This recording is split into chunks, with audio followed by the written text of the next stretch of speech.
Wanna enable voice guidance when navigating in Google Maps? In this video, I will show you how to do it. Watch until the end and I will share a tip, so let's get started.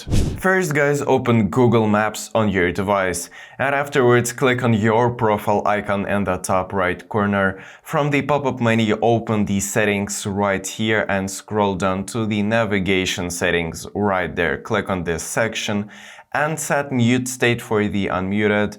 And if you cannot hear the voice navigation, try setting it to louder in the guidance volume tab right here. If you still cannot hear the voice, just toggle the play voice over Bluetooth option off and check if the voice is now audible. So now voice navigation in your Google Maps is activated and you can enjoy the full convenience of using the map. So if this video helped you, give it a like and subscribe to the channel. That will motivate me to make more useful videos. Thank you for watching until the end. See you in the next video. Bye.